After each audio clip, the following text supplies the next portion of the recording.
I'm alive, and you're all witnesses. And now that I dispatched this piece of fake news, I want to give you an update on Operation Roaring Lion.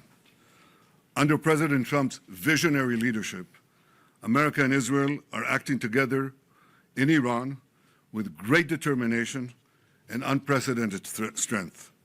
Operation Rising Lion is designed to remove the existential threats posed by the Ayatollah regime, the regime that has waged war against America and Israel and the people of Iran for 47 years.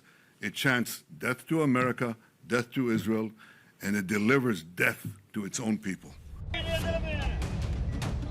Iran इंतकाम की आग में जल रहा है। Israel ने Iran की oil facility पर अटैक किया तो बदले में ईरान ने बैलिस्टिक मिसाइल से इजराइल के हाइफा शहर में ऑयल रिफाइनरी कॉम्प्लेक्स पर हमला किया।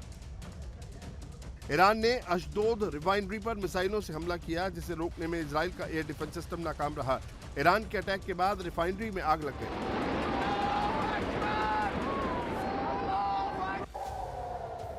पिछले 24 घंटे में दुनिया के एनर्जी सेक्टर को बड़ा झटका लगा है। ईरान के गैस प्लांट पर हमले के बाद डोनाल्ड ट्रंप से लेकर बेंजामिन नेतन्याहू निशाने पर आ गए हैं। अब नेतन्याहू को कैमरे के सामने आकर कहना पड़ा कि वो ईरान के गैस फील्ड को अब निशाना नहीं बनाएंगे।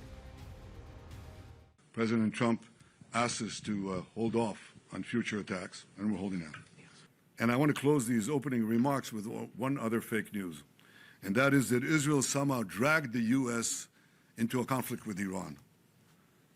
Does anyone really think that someone can tell President Trump what to do? Come on. President Trump always makes his decisions on what he thinks is good for America, and may I add, I think what is also good for future generations.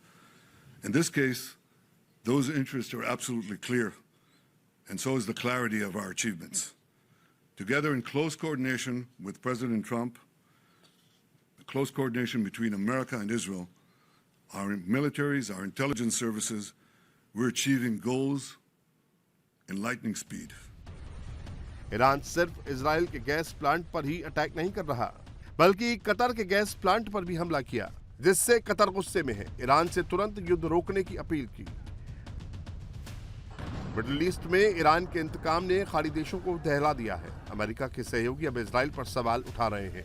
Qatar ने Israel को युद्ध का सबसे बड़ा लाभार्थी बताया, तो वहीं तुर्की का कहना है कि जंग के लिए इजराइल जिम्मेदार है।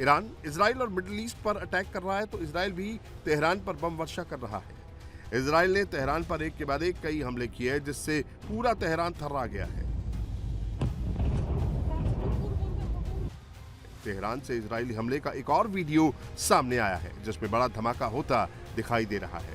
दावा है कि इजराइल मिसाइल लगातार तेहरान को टारगेट कर रही है, जहां तेहरान के धमाकों की आवाज सुनी गई।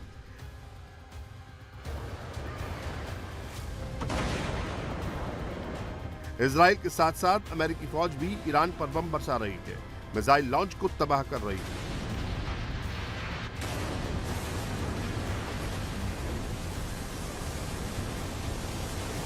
यूनाइटेड स्टेट्स सेंट्रल कमांड का दावा है कि अमेरिकी फौज ने ईरान में करज मिसाइल बनाने वाले प्लांट को बर्बाद कर दिया है।